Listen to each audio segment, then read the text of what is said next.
Assalamualaikum warahmatullahi wabarakatuh. Di sini saya Nani Kirana Mafir NIM 21479 589 dari kelas studi cekungan akan menyampaikan materi mengenai pola stratigrafi dan struktur cekungan foreland di Indonesia dengan studi kasus yaitu cekungan Banggai dan Barito.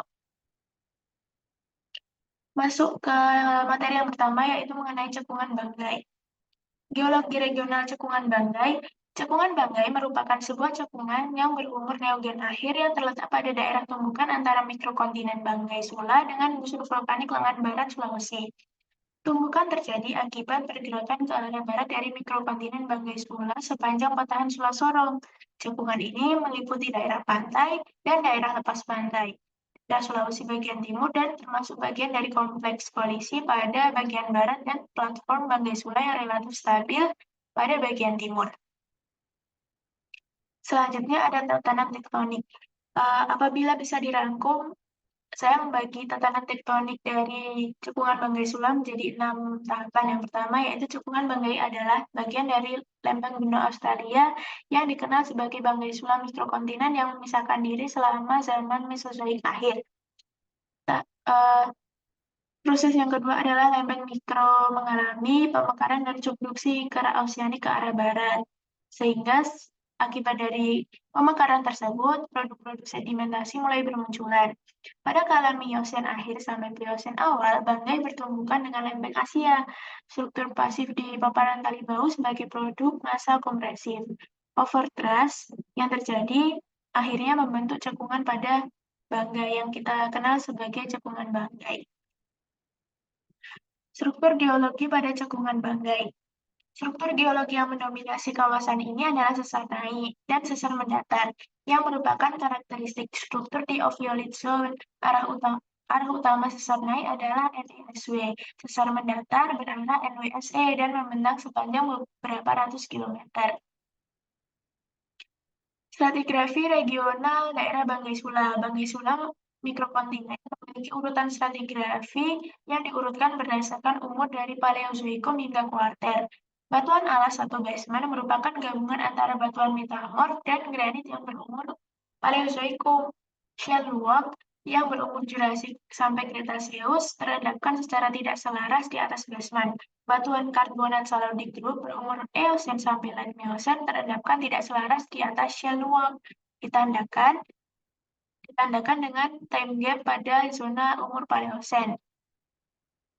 Berikutnya Sulawesi Group yang terbentuk pasca tumbukan yang berumur Late Miocene sampai Pleistocene dan diakhiri oleh endapan aluvium berumur Lisen. Satuan batuan penyusun cekungan Banggai jika diurutkan dari tua ke muda itu ada 10. Yang pertama ada metamorfik tanpa nama, kedua ada granit Banggai, tiga ada Mangole vulkanik, keempat ada formasi Tomori, yang kelima ada formasi Matindok, yang keenam ada formasi Minahaki, yang ketujuh ada anggota Mentawai, ke-8 ada formasi Luwu atau Pelang, yang ke-9 ada Sulawesi Group, dan yang terakhir atau yang paling muda adalah endapan aluvium.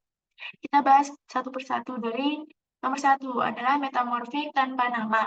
Basement cekungan Banggai merupakan batuan metamorf yang terdiri atas slate, skis, dan gneiss yang diasumsikan sudah mengalami proses deformasi pada periode Paleozoikum atas. Pada periode Late Permian hingga Triasik, basement mengalami intrusi oleh batuan granit sehingga menyebabkan tingkat metamorfisme tinggi yang menghasilkan hornfels. Batuan alas atau basement dari Banggai Sula mikrokontinen terlihat dalam bentuk outcrop atau singkapan di Pulau Peleng dan beberapa singkapan yang terdapat di cekungan Banggai itu sendiri yang merupakan skis yang terintrusi oleh granit berumur Permian hingga Triasik. Lalu yang kedua adalah granit Banggai. Granit Banggai diperkirakan berumur Permian akhir hingga Triasik. Terdapat bermacam-macam intrusi di zona ini, termasuk ortoklas merah yang kaya akan granit diorit, diorit kuarsa, mikrodiorit, sianit porfiri, dan apit dan pegmatit. Yang ketiga ada Mangole vulkanik. Muncul dengan ketebalan sekitar 1000 meter di Banggai, tali abu, dan Mangole, dan termasuk di dalamnya riolit, dasit, dignimrit, titik tuf, dan bereaksi pada Pulau Bangga yang mengandung fragmen batuan metamorf. Yang keempat ada formasi Tomori atau Lower Platform Limestone Unit. Formasi Tomori terletak secara tidak selaras di atas batuan dasar, terdiri atas batu gabbing bioklastik, backstone berumur Eosen atas sampai Miocene awal yang diendapkan pada kedalaman zona sublitoral. Formasi Tomori terbukti mampu sebagai batuan reservoir dan diperkirakan juga berfungsi sebagai batuan hidup. Selanjutnya yang kelima ada formasi Matindok. Formasi Matindok terletak secara selaras di atas formasi Tomori. Batuan yang menyusun formasi Matindok berupa batu lempung dan batu pasir dengan sedikit sisipan batu gamping dan batu bara. Batu lempung menempati bagian bawah formasi Matindok yang kontak dengan bagian atas batu gamping formasi Tomori.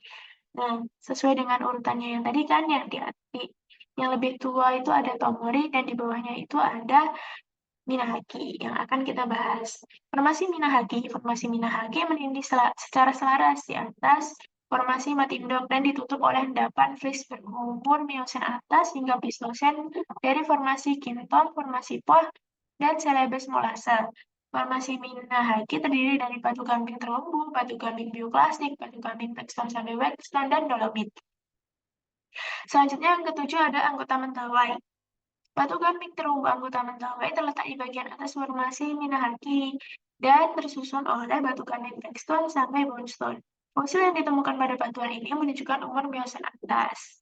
Selanjutnya yang kedelapan ada formasi luwuk atau pelang. Tipe sedimen utama digambarkan sebagai karang konglomerat karena ini terbentuk oleh campuran acak dari karang-karang yang hancur, moluska, algae, dan foraminifera.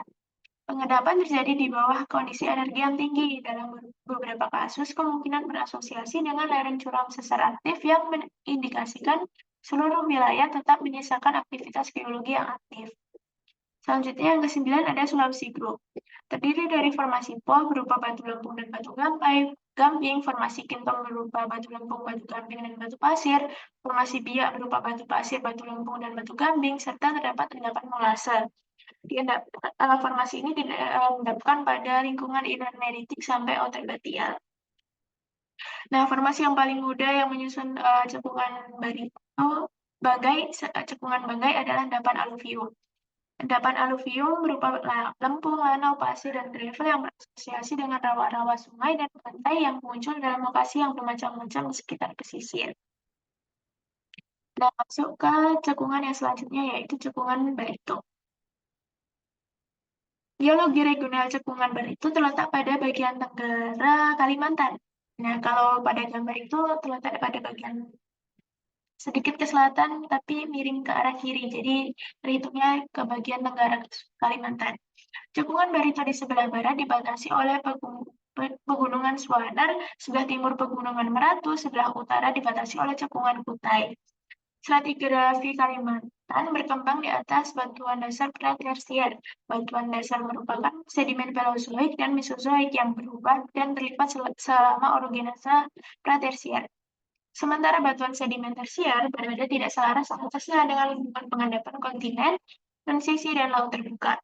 Sejarah pengendapan batuan sedimen tersier pada cekungan-cekungan tersebut diawali saat Eocene dengan terjadinya extensional rifting akibat tumbukan benua India dengan benua Eurasia. Selanjutnya masuk ke tatanan tektonik. Unsur-unsur yang berkembang di Pulau Kalimantan dapat dikelompokkan menjadi beberapa satuan tektonik, yaitu blok Swadar, blok Paternoster, Graban 500, dan Tinggian Kunci. Keadaan tektonik dan stratigrafi di cekungan Barito secara umum dapat digambarkan ke dalam 4 fase. Yang pertama ada pre-reef, yang kedua ada syn-reef, yang ketiga ada post-reef, dan yang keempat ada synth-inversion. Mari kita bahas satu persatu. Yang pertama ada pre-reef. Pre-reef terjadi pada basement yang dikomposisi oleh pencampuran berbagai macam sumber basement dari kerak benua di bagian barat. Sehingga adanya pencampuran tersebut menjadikan beberapa ahli berspekulasi mengenai kontak tipe batuan tersebut itu terjadi akibat dari adanya keterjadian pensesaran. Yang kedua ada synth-reef. Pemekaran atau rifting dari kolisi lempeng Eurasia dan Pasifik pada Eocene pada pengendapan formasi Tanjung bagian bawah, yang merupakan sedimen yang diendapkan pada permukaan basement yang tidak teratur yang disebabkan oleh rifting itu tadi. Selanjutnya yang ketiga ada post-reef. Subsiden regional setelah pemekaran terjadi secara luas, Eosen Tengah sampai awal Miosen. Selama itu terjadi sedimentasi dari formasi Tanjung pada bagian bawah saat Sandrift tadi, Tanjung bagian atas, dan Berai. Ketiga sedimen itu kan merupakan bagian dari transgresif sistem. Perubahan berbeda pada karakter sedimenter muncul pada batas antara sekuensi drift dan post-drift. Pada seksian bawah, sedimentasi dibatasi oleh ketebalan yang cukup dan perubahan fase yang identifikasi pengisian cekungan pada saat pemekaran. Sedangkan pada bagian antar sekuen, sedimen lebih dapat dikorelasikan secara regional, mengidentifikasikan berkurangnya pengaruh dari daerah horst dan graben yang tidak rata. Selanjutnya, tahap yang ketiga ada scene inversion. Pada kala Miosen Tengah terjadi kolisi antara lempeng Laut Cina Selatan dengan Kalimantan Utara yang menyebabkan terbentuknya tinggian kucing. Pada saat bersamaan, tumbukan ke timur Sulawesi mengakhiri pemekaran Selat Makassar dan pengangkatan pegunungan Proto Meratus. Kedua peristiwa tektonik mengakibatkan pengaktifan kembali dari dan proses inversi dari sesar-sesar tua pada cekungan Barito. Proses inversi pada cekungan tersebut menjadi lebih kuat ketika terjadi tumbukan antara lempeng Eurasia bagian barat laut dengan lempeng Eurasia pada kala Pliocene awal. Terus pengangkatan dari tinggian kucing memberikan sedimen supply ke cekungan yang lebih rendah dan pengangkatan pegunungan Proto-Meratus menyebabkan cekungan Barito terpisah oleh lingkungan laut sehingga siklus sedimentasi yang sebelumnya transgresi itu berubah menjadi siklus regresi. Hal ini akan mempengaruhi pada pengendapan di formasi yang menyusun cekungan ini. Nanti akan kita bahas di stratigrafi cekungan ini. Selanjutnya ada struktur geologi atau struktur geologi regional. Rezim struktur yang terjadi di cekungan Barito adalah rezim transpression dan transtension, atau kalau kita lebih ini dengan press atau tekanan dan tension, pemekaran. Struktur yang didapati adalah lipatan yang berarah utara-timur laut ke selatan barat daya atau NNE SSW. Pada bagian utara cekungan, sedangkan pada pegunungan Meratus terdapat sesar-sesar yang membawa basement. Sesar-sesar ini ditandai dengan adanya drag atau fault band fault dan sesar naik. Sedangkan lipatan-lipatan yang berada di pegunungan Meratus, yaitu di bagian utara pegunungan ini, berarah utara-timur laut, selatan barat daya, yang berada di bagian selatan berarah utara-selatan. Lipatan yang banyak ditemui itu berupa anticline dan beberapa syncline. Sesar-sesar naik banyak terdapat pada daerah pegunungan Meratus dengan arah umum itu utara timur laut ke selatan barat daya, sama kayak struktur lipatan yang ada di awal tadi. Sesar-sesar datar itu juga banyak ditemui di pegunungan Meratus ini. Umumnya tidak terlalu panjang, berbeda dengan sesar naik yang memiliki 12 kemenerusan yang panjang. Sesar datar umumnya berupa sesar yang mengiri dan berarah barat laut tenggara. Selanjutnya ada stratigrafi regional. Banggai Sulam mikrokontinen itu memiliki urutan stratigrafi yang diurutkan berdasarkan umur dari Paleozoikum hingga Kuarter. Batuan alas atau basementnya merupakan gabungan antara batuan metamorf dan granit yang berumur Paleozoikum. Batuan paling atasnya sama seperti cekungan sebelumnya, cekungan Banggai itu formasi yang paling muda atau batuan penyusun yang paling muda adalah berupa endapan alluvium. Pembagian stratigrafi regional cekungan Barito menurut Sabini itu meliputi 5. Yang pertama ada formasi Dahor, formasi Warukin, formasi Berai, formasi Tanjung, dan batuan Pledersir sebagai basement. Jadi ini pengurutannya dari muda ke tua ya. Nah, kita akan membahas satu persatu material penyusunnya. Yang pertama ada formasi Dahor. Formasi Dahor secara umum dideskripsikan sebagai bongkah konglomerat berupa pasir tebal, batu lanau, dan interkalasi batu lempung dengan bongkah fragmen batuan tua. Yang kedua ada formasi Warukin. Formasi Warukin dideskripsikan sebagai sekuen dari batu pasir, batu lanau, sepi, dan batu bara berumur Miosen tengah hingga akhir. Kehadiran lapisan batu bara yang tebal merupakan penciri dari formasi ini. Jadi, apabila kita ditanya di mana kita bisa menemukan lapisan batu bara pada cekungan ini, yaitu jawabannya ada pada formasi Warukin. Selanjutnya ada formasi berai. Formasi berai ini didominasi oleh karbonan dengan sedikit interkalasi galaksi napal dan sepi pada bagian atas dan bawah dari formasi berai merupakan ketidakselarasan.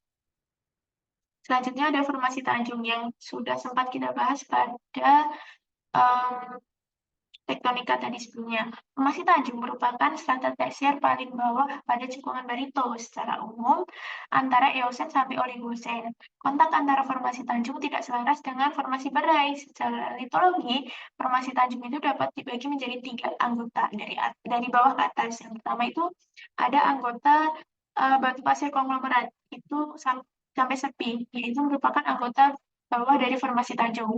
Lalu di tengah itu ada anggota batu pasir. Lalu di atas itu ada anggota serpi batu gamping. Jadi apabila diurutkan dari bawah ke atas itu ada batu pasir konglomerat sampai serpi, batu pasir, lalu di atasnya ada serpi sampai batu gamping. Batuan penyusun yang paling tua dari cekungan barito atau sebagai basement ini adalah batuan pratersier. Batuan pratersier ini telah dianggap sebagai basement dari cekungan barito, mengandung sedimen batuan beku dan metamorf yang terlipat kuat. Nah, ini merupakan daftar pustaka yang saya gunakan untuk menyusun PPT kali ini. Setelah dari penjelasan-penjelasan tadi, kita dapat mengetahui apa aja sih perbedaan antara pola stratigrafi antara cekungan barito dengan cekungan banggai dan struktur yang mempengaruhi dari cekungan banggai dan cekungan barito. Mungkin sampai di situ saja yang dapat saya sampaikan. Terima kasih. Dadah.